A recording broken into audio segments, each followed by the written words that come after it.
कहानी शुरू करने से पहले दोस्तों हम आपको एक ज़रूरी सूचना देना चाहते हैं।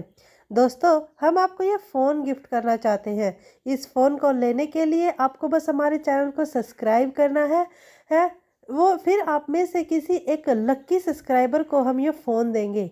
फ़ोन का लक्की ड्रा 1 जनवरी 2024 को नए साल के अवसर पर किया जाएगा। अगर आप भी ये सैमसंग गैलेक्सी M12 फ़ोन जीतना चाहते हैं तो जल्दी से लाल रंग के सब्सक्राइब बटन को दबाकर चैनल को सब्सक्राइब करें और बेल आइकन भी दबाना ना भूलें और जीते चमचमाता नया फ़ोन। तो जल्दी से चैनल को सब्सक्राइब करो दोस्तों। चलिए अब हम आज की कहानी शुरू करते हैं। मेरी सास मुझे रोजाना रात को दूध पिलाती थी और मुझसे बहुत प्यार करती थी। वह मुझसे कहती थी कि तुम मेरी बहू नहीं बेटी जैसी हो। एक दिन जब मैंने अपनी सास से दूध पीने को मना कर दिया तो मेरी सास और मेरे पति ने मुझे बहुत मारा। मुझे मेरे ससुराल से निकाल दिया। जब मैं अपने मायके पहुंची, मैंने अपने घर वालों को पूरी बात बताई तो मेरे भाई को बहुत गुस्सा आया और उसने मुझसे कहा कि मैं तेरी सास और पति को नहीं छोड़ूंगा, मैं उन्हें जेल की हवा खिलाकर ही रहूंगा।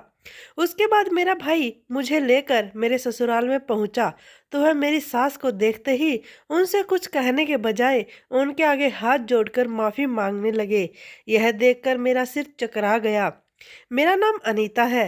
हर रोज की तरह आज फिर मेरे सास मेरे पास दूध का गिलास लेकर आई और वह दूध पीते ही मुझे चक्कर से आने लगे। तो मैंने अपनी सास से पूछा, माँ जी, आप दूध में ऐसा क्या मिलाती हैं कि मुझे इसे पीकर ही नींद आने लगती है। मेरी सास ने मेरी तरफ अजीब नज़रों से देखा तो मैं उनसे कहा, अरे नहीं माँ जी, मैं तो बस ऐसे ही पूछ रही थी। अगर आपको मेरी बात बुरी लगी हो तो मुझे माफ़ कर दीजिए। फिर वह मुझे देखकर मुस्कुराने लगी और बोली, बेटा, मुझे तुम्हारी बात का बुरा नहीं लगा। तुम तो मेरे लिए बेटी के समान हो। उनका इतना लाड और प्यार देखकर मुझे अपनी कही बात पर पछतावा होने लगा। मैं सोने लगी कि माँ जी मेरे बारे में क्या सोच रही होंगी। वह रोज मेरे लिए इतनी प्यार से दूध गर्म करके लेकर आती हैं और मुझे अपने हाथों से पिलाती हैं और मैं उनके बारे में कितना गलत सोच रही हूँ। यही सोचते सोचते मुझे नींद आ गई। सुबह 6 बजे मेरी आंख खुली। मैंने देखा कि मेरी सासू माँ आरती कर रही है। मैं भी जल्दी से नहाकर पूजा करके अपने काम में लग गई। हमारी शादी को 1 साल हो चुका था। मेरी सास मेरे साथ बहुत अच्छा बर्ताव रखती थी। कभी कभी तो मैं अपने पति से भी कहती थी कि आपसे ज्यादा तो माँ जी मुझसे प्यार करती हैं। यह सुनकर वह मुस्कुरा देते थे। माँ जी रोज मुझे अपने हाथ से दूध बनाकर देती थी और वह उसमें केसर वगैरह डाल कर देती थी, जो कि पीने में बहुत स्वादिष्ट होता था और पीते ही मुझे नींद आने लगती थी। मेरे पति विशाल डॉक्टर थे और वह आजकल नाइट ड्यूटी कर रहे थे। वह शाम को 7 बजे जाते और सुबह 6 बजे वापस आते थे। इस वजह से मुझे जल्दी उठना पड़ता था। मैं जल्दी उठकर नहा धोकर पूजा करती। उसके बाद मैं विशाल के लिए नाश्ता बनाती। मैं अपने ससुराल में बहुत खुश थी। मेरी सास और मेरे पति भी मुझसे बहुत खुश रहते थे। मेरा ससुराल बहुत अच्छा था। मेरे ससुराल में भी मेरे मायके की तरह किसी चीज की कोई कमी नहीं थी। मेरे पिताजी और भाई बहुत अमीर थे। हमारी बहुत बड़ी हवेली थी। उसमें बहुत नौकर, सारे नौकर चाकर थे। हर काम के लिए अलग अलग नौकर थे। उसके अलावा भी हमारी बहुत जमीन जायदाद थी। कहने को तो सब काम ना ही करते थे, लेकिन देखभाल तो मालिक को ही करनी पड़ती है। मेरी माँ सारा दिन हवेली की देखभाल करने में थक जाती थी। मैं अपनी माँ को देखकर कहती थी कि मैं आप मेरी शादी इतनी बड़ी हवेली में मत करा देना। मुझसे इतनी बड़ी हवेली का काम नहीं संभाला जाएगा। वैसे भी मैं बहुत लाड प्यार में पली बड़ी थी और बहुत नाजुक मिजाज की मालकिन थी। मेरे माता पिता भी जानते थे कि मुझसे हवेलियों का काम नहीं संभाला जाएगा। वो मेरी बात सुनकर मुस्कुरा देते थे और मुझसे कहते थे कि ठीक है बेटी, जैसे तुम चाहो, जहाँ तुम चाहो हम वहाँ ही तुम्हारी शादी करेंगे। इसी बीच मेरे लिए एक रिश्ता आया। वह लोग हमारी तरह जागीरदार तो नहीं थे, लेकिन अच्छे खासे अमीर थे। उनके घर में हर चीज़ की रेल पेल थी, जैसा मैं चाहती थी। वह रिश्ता बिल्कुल वैसा ही था और वह लोग हमारे शहर के ही रहने वाले थे। मेरे माता पिता को और भाई को वह लड़का बहुत पसंद आ गया था। इसलिए मेरे घर वालों ने मेरा रिश्ता वहाँ पक्का कर दिया। लेकिन उसे लड़के की माँ बहुत बीमार थी और अस्पताल में एडमिट थी। इसी वजह से वो लोग चाहते थे कि हम जल्द से जल्द शादी कर ले। इस पर मेरे भाई ने मना कर दिया कि हमारी इकलौती बहन है, हम इसकी शादी बहुत धूमधाम से करना चाहते हैं। हम ऐसे जल्दबाजी में अपनी इकलौती बहन की शादी नहीं कर सकते। लेकिन लड़के ने कहा कि मेरी माँ बहुत बीमार है और उनकी आखिरी ख्वाहिश है कि वह मेरा घर बसा हुआ देखना चाहती हैं, इसलिए हम जल्द से जल्द शादी करना चाहते हैं। सुनकर मेरे भाई भी शादी के लिए राजी हो गई। हमारी शादी तक मेरी सास की तबीयत भी बेहतर हो गई। फिर हमारी शादी हो गई। शादी के बाद मैंने देखा कि मेरी सास बहुत पूजा पाठ करने वाली औरत है। वह सारी सारी रात भगवान की पूजा करती रहती थी। मुझे लगा कि शायद तो मुझ पर भी ऐसे ही पाबंदियां लगाएंगे, लेकिन उन्होंने मुझसे कभी कुछ नहीं कहा। मैं यहाँ अपनी मर्जी की मालकिन थी। मैं जब चाहती सोती और जब चाहती उठ जाती थी। अपनी मर्जी से खाती पीती थी। मेरे पति विशाल भी बहुत अच्छे थे और मेरा बहुत ख्याल रखते थे। मुझे बाहर खाना खिलाने और घुमाने भी लेकर जाते। हमारी जिंदगी बहुत हंसी खुशी गुजर रही थी। अगले दिन जब मैं सोकर उठी तो दोपहर के 3 बज रहे थे। मैंने देखा कि विशाल अभी भी सो रहे हैं। मैं हाथ मुंह धोकर कमरे से बाहर आई तो मेरी सास पूजा कर रही हैं। पूजा करने के बाद उन्होंने मुझे प्रसाद दिया और शाम के खाने की तैयारी करने लगी। मैं भी उनके पास जाकर बैठ गई और उनसे बोली कि माँ जी, हम घर में काम के लिए एक नौकरानी रख लेते हैं। आप सारा दिन काम करके थक जाती हैं, मुझे अच्छा नहीं लगता। हमारे पास किसी चीज़ की कोई कमी नहीं है, हम नौकरानी रख लेते हैं। घर का सारा काम कर दिया करेगी और खाना भी बना देगी। इससे आपको भी आराम मिलेगा और आप रात को आराम से पूरी रात भगवान का पाठ कर सकती हैं। मेरी बात सुनकर मेरी सास बोली कि बेटा, मुझे तो सारा काम करने की आदत है और यह काम तो कुछ भी नहीं है। मेरे जैसी औरतें तो बड़ी बड़ी हवेलियों का पूरा पूरा काम संभाल लेती हैं। मैं उनकी बात सुनकर चौंक गई और उनसे कहने लगी कि माँ जी, आप भला हवेलियों का काम क्यों करेंगी? आपके पास तो सब कुछ है, किसी चीज़ की कमी नहीं है। उसे पर मेरी सास बोली कि बेटा, मैं एक बहुत बड़ी हवेली में नौकरानी का काम कर चुकी हूँ। पूरी हवेली की साफ सफाई का काम मेरे ही स्पोर्ट था। मैं सारा दिन काम में लगी रहती थी, सिर्फ रात को ही आराम करने को मिलता था। अपनी सास के मुंह से यह बातें सुनकर मैं हैरान रह गई। मैंने उनसे पूछा, फिर इतना बड़ा घर और कारोबार कहाँ से आया?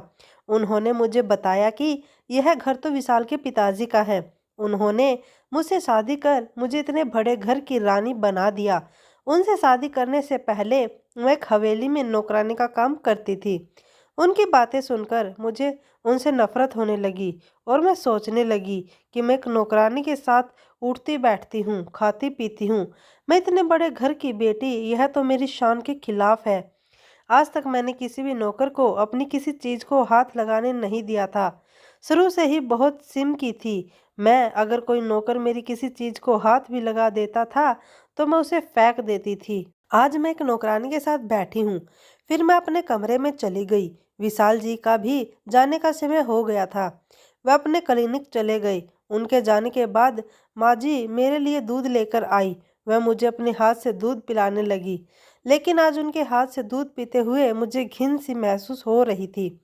मैं सोच रही थी कि जिन हाथों से ये मुझे दूध पिला रही हैं, उन्हें हाथों से घर की साफ सफाई करती थी। पता नहीं अपने हाथ ठीक से साफ करती भी होंगी या नहीं। फिर मैंने सोचा कि यह काम तुम्हारी बहुत पहले करती थी, अब तो ये एक बड़े घर की मालकिन है और बहुत पूजा पाठ भी करती हैं। मैंने अपने आप को बहुत समझाने की कोशिश की, लेकिन फिर भी उनके हाथ से दूध पीने को मेरा दिल नहीं माना। मैंने माँ जी से कहा कि आप दूध का गिलास यहीं पर रख दें, मैं बाद में पी लूँगी। लेकिन वह मुझसे जिद करने लगी और बोली कि बेटा, ठंडा हो जाएगा, फिर पीने में मज़ा नहीं आएगा। तुम इसे अभी पी लो। लेकिन मैंने माँ जी से कहा कि माँ जी, आप फिक्र ना करें, मैं खुद बाद में दूध पी लूँगी। यह सुनकर माँ जी मेरे कमरे से चली गई। उनके जाने के बाद मैंने वह दूध नहीं पिया और मैं सोने के लिए लेट गई। लेकिन आज मुझे नींद नहीं आ रही थी। मैंने बहुत सोने की कोशिश की, उसके बावजूद भी मुझे नींद नहीं आई। तब मेरा शक माँ जी पर गया कि हो सकता है माँ जी मुझे दूध में कुछ डालकर पिलाती हों, जिसकी वजह से मुझे नींद आ जाती है। मुझे सुबह भी जल्दी भी उठना है, क्योंकि विशाल सुबह 6 बजे ही घर आ जाते थे। उनके लिए नाश्ता बनाना होता था।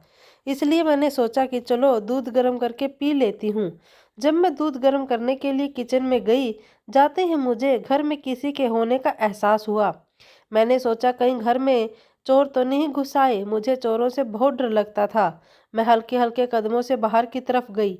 अचानक ही डर की वजह से मेरे हाथ से किचन के कुछ बर्तन गिर गए। फिर मुझे किसी के कूदने की आवाज़ आई तो मैं डर की वजह से अपने कमरे में चली गई। मैं कमरे में जाकर कमरे को अच्छी तरह तरीके से लॉक कर लिया और मैं सोने की कोशिश करने लगी। पता नहीं रात के किस शहर में मेरी आंख लग गई और सुबह विशाल ने आकर मुझे जगाया। रात को देर से सोने की वजह से मेरा चेहरा सूज गया था। विशाल ने मुझसे पूछा क्या हुआ। तब मैंने उनको बताया कि कुछ नहीं, रात नींद नहीं आ पाई, इस वजह से आंखें ओझल हो रही हैं। शाम तक ठीक हो जाएंगी, आप फिक्र ना करें, मैं ठीक हूँ। मैं विशाल को कष्ट कराया। विशाल और मैं आराम करने के लिए लेट गए और दोपहर में जब मेरी आंख खुली तो माँ जी मेरे पास आकर बैठ गई और रात के बारे में मुझसे पूछने लगी कि मैंने रात को दूध पिया था या नहीं, मुझे नींद आराम से आई थी या नहीं। मैंने उनसे कहा कि माँ जी आपके जाने के बाद मैंने वह दूध पी लिया था और मुझे बहुत अच्छी नींद आई। सुबह विशाल के आने पर ही मैं उठी। यह सुनकर माँ जी सुकून से हो गई और मेरे पास से उठकर चली गई। अब मेरा शक मेरे साथ पर गहरा होता जा रहा था। मुझे लग रहा था कुछ न कुछ तो गड़बड़ जरूर है, लेकिन मैंने अपनी सास के सामने कुछ भी जाहिर नहीं होने दिया। सारा दिन रोज की तरह ही रहा। शाम के समय विशाल अपने क्लिनिक चले गई। उनके जाने के बाद माँ जी दूध लेकर मेरे पास आई और मुझे दूध पिलाने लगी और मुझसे कहने लगी कि तू मेरी बहू नहीं, बेटी की तरह है। मैं तुझे अपनी बेटी की तरह प्यार करती हूँ, इसलिए मैं तुझे रोजाना अपने हाथ से दूध पिलाती हूँ। लेकिन मैंने अपनी सास से कहा माँ जी आप मेरे पेट में दर्द हो रहा है, मैं थोड़ी देर में खुद पी लूँगी। यह सुनकर माँ जी के चेहरे का रंग उड़ गया और कहने लगी बेटी लगता है तो मेरे हाथ से दूध पीना नहीं चाहती। मैंने कहा माँ जी ऐसी कोई बात नहीं है, ठीक है आप मुझे दूध पिला दीजिए। फिर मैं उनके हाथ से थोड़ा सा दूध पी लिया और बाकी रख दिया। वह खुशी खुशी मेरे कमरे से बाहर चली गई। थोड़ी देर बाद उन्होंने देखा कि मैं सो गई हूँ, लेकिन मैं पूरे तरीके से नहीं सोई थी, हल्की नींद में थी। मैंने बहुत कोशिश की, मुझे नींद नहीं आई, लेकिन शायद थोड़ा सा दूध पीने की वजह से मुझ पर बेहोशी हावी हो रही थी। मेरी बहुत कोशिश के बावजूद भी मुझे नींद आ गई और सुबह विशाल के आने पर ही मेरी आँख खुली। अब मुझे पक्का यकीन हो गया था कि ज़रूर मेरी सास मुझे दूध में नींद की दवाई देती है, जिसकी वजह से मुझे इतनी जल्दी नींद आ जाती है। लेकिन अब मैं भी सोच लिया कि मैं जानकर ही रहूंगी आखिर ये माजरा क्या है। रात को कोई ना कोई बहाना करके मैं दूध पीने से इनकार कर दूंगी। सारा दिन मैं अपनी सास के साथ रही, लेकिन उन्हें किसी भी बात का एहसास नहीं होने दिया। रात को जब वह मेरे पास दूध लेकर आई, मैंने उन्हें किसी तरीके से दूध ना पीने के लिए मना लिया। मैंने उनके जाने के बाद दूध फेंक दिया और मैं अपने बिस्तर पर ऐसे लेट गई जैसे कि मैं सो रही हूँ। कुछ देर के बाद माँ जी मेरे कमरे में आई, मुझे सोता हुआ देखकर चली गई। बाद में मैं अपने कमरे से बाहर गई। मैं यूं ही सास के कमरे की तरफ जाने लगी। अचानक मुझे छत पर से कुछ आवाजें आई। मैं उन आवाज़ों को सुनकर डर गई, लेकिन आज मुझे हिम्मत करके सच जानना ही था। मैं छत की तरफ जाने लगी। किसी मर्द की आवाज़ आई। वह मेरी सास से कह रहा था कि तुम सारा दिन काम करके थक जाती होगी, आराम भी कर लिया करो, तुम सारा दिन काम करती रहती हो, मुझे अच्छा नहीं लगता। यह सुनकर मेरे साथ उनसे कहने लगी तो मेरी इतनी फिक्र करते हो, मुझे बस यही चीज़ अच्छी लगती है। तुम्हारी यह बातें सुनकर मेरी सारी थकान उतर जाती है। मेरी सास उस मर्द की बातें सुनकर तो मेरे पैरों तले से जमीन निकल गई। मैं सोचने लगी कि आखिर यह सब चल क्या रहा है। मेरी सास तो बहुत पूजा पाठ वाली औरत थी, कहती थी कि मैं सारी सारी रात भगवान का पाठ करती हूँ। इनकी असलियत यह है, मैं यह सोच भी नहीं सकती थी। फिर मैं अपने कमरे में चली गई और यही बातें सोचते सोचते सो गई। सुबह जब मेरी आंख खुली, ये विशाल आ चुके थे। मैंने और विशाल ने नाश्ता किया। फिर विशाल आराम करने के लिए चले गए और मैं अपनी सास के पास जाकर बैठ गई। माँ जी, आप जिस हवेली पर काम करती थी, वहाँ से आपने काम क्यों छोड़ दिया? मेरा यह सवाल सुनकर मेरी सास के चेहरे पर उदासी छा गई और वह गहरी सोच में डूब गई। फिर मुझसे बोली कि बेटी, बड़े लोग छोटे लोगों को अपने पैर की जुत्ती समझते हैं, उनकी इज्जत कुछ नहीं जानते, वह उन्हें जमीन के कीड़े मकोड़ों की तरह समझते हैं। जहाँ मैं काम करती थी वहाँ के मालिक का बेटा मुझे गंदी नज़रों से देखता था और मुझे नाजायज रिश्ता बनाने की बातें करता था। जब मैं उसे मना करती वह मुझे धमकी देता था कि मैं तुम्हें बदनाम कर दूंगा। मुझसे जबरदस्ती शादी करना चाहता था। हवेली के सारे लोग कहीं बाहर गए हुए थे तो उसने मुझसे जबरदस्ती शादी कर ली और मुझे धमकी दी कि अगर मैं किसी को कुछ बताया तो वह मुझे ही बदनाम कर देगा। आखिर सच कब तक छुप सकता था। कुछ समय के बाद जब सबको पता चला तो उसने मुझे ही गलत साबित कर दिया और मुझे घर से निकलवा दिया। सबको सच बताने की बहुत कोशिश की, लेकिन मालिकों के सामने नौकर की भला कौन सुनता है। उन्होंने सबके सामने मेरी बहुत बेइज्जती की और मुझे हाथ पकड़कर अपनी हवेली से बाहर निकाल दिया। मैं उनके सामने बहुत रोई, अपनी सच्चाई बताई, लेकिन किसी ने मेरी एक बात भी नहीं मानी। अपनी कहानी सुनाते सुनाते माँ जी की आंखों से आंसू बह रहे थे। मैंने उन्हें गले से लगा लिया और उनको दिलासा देने लगी। बहुत जोर जोर से रो रही थी, उनकी आंखों से उनका दर्द झलक रहा था और मुझसे कहने लगी कि बेटी, आज तुमने मेरे दर्द को हल्का कर दिया। मुझे अपनी सास पर बहुत अफसोस हो रहा था, लेकिन वह यह भी सोच रही थी कि रात जो मेरी आंखों ने देखा वह क्या था। मैं एक अजीब कशमकश में थी। उन्होंने मुझे बताया कि मुझे हवेली से निकाल दिया गया था तो मेरे पास रहने के लिए कोई ठिकाना नहीं था। उस समय विशाल के पिताजी ने मुझसे शादी की और मुझे सहारा दिया। उनका बहुत बड़ा एहसान है जो उन्होंने उस वक्त मेरा साथ दिया, मेरे साथ जब कोई नहीं था। फिर वह रोते रोते मुझसे पूछने लगी, तुम ही बताओ बेटी, इन सब में मेरा क्या कसूर था। मैं तो वहाँ ईमानदारी से अपना काम कर रही थी, लेकिन उन लोगों ने मेरे साथ बहुत गलत किया। मेरी तो इन सब बातों में कोई कसूर भी नहीं था। मैंने अपने दिल ही दिल में सोचा कि मुझे आपकी किसी बात पर कोई भरोसा नहीं है। जो तो अपने बुढ़ापे में रात के अंधेरे में गैर मर्द से मिल सकती है, उसने पता नहीं अपनी जवानी में कितने मर्दों को घुमाया होगा। उसके बाद मैं माँ जी को उनके कमरे में लेकर चली गई और मैं खुद भी अपने कमरे में आ गई। मैं सोचती रही कि मैं यह सब विशाल को कैसे बताऊं कि क्या विशाल मेरी बात का भरोसा करेंगे या नहीं। कुछ दिन गुजरने के बाद मैंने सब कुछ विशाल को बता दिया कि तुम्हारी माँ रात के अंधेरे में छत पर किसी और मर्द से मिलती है। विशाल मेरी बात आराम से सुनते रहे, लेकिन मेरी बात पूरी होने के बाद ही उन्होंने मुझसे कहा, तुम अपना सामान पैक कर लो, मेरी माँ चरित्रहीन औरत है, मैं तुम्हें उसके साथ नहीं रख सकता। तुम अपने आप भाई जैसे शरीफ लोगों में रहो। मैं विशाल से कहा कि विशाल मेरी बात तो सुनो, लेकिन विशाल मुझ पर गुस्सा करने लगे और मुझसे बोले कि निकल जाओ मेरे घर से। विशाल की आवाज़ सुनकर मैं भी वहाँ पर आ गई और विशाल से कहने लगी, विशाल ये तुम क्या कर रहे हो। तब विशाल ने उनसे कहा कि माँ, अनीता का कहना है कि आप रात के अंधेरे में किसी मर्द से छुपकर मिलती हैं। आप एक चरित्रहीन औरत हैं। विशाल की माँ ने कहा कि बेटा, तुम मुझे पूछोगे नहीं कि यह सच कह रही है या झूठ। विशाल ने नहीं में सिर हिलाया और कहने लगा, माँ, मुझे आप पर पूरा भरोसा है। इतना कहकर विशाल मुझे गाड़ी में बिठाकर मेरी हवेली पर छोड़ आई। जब मैं घर के अंदर गई, मेरी ऐसी हालत देखकर मेरे घर वाले बहुत परेशान हुए और मुझसे पूछने लगे कि बेटी, तुम्हें क्या हुआ, तुम्हारी यह हालत किसने कर दी और तुम रो क्यों रही हो। विशाल कहाँ है। मैं अपने घर में सबकी लाडली थी।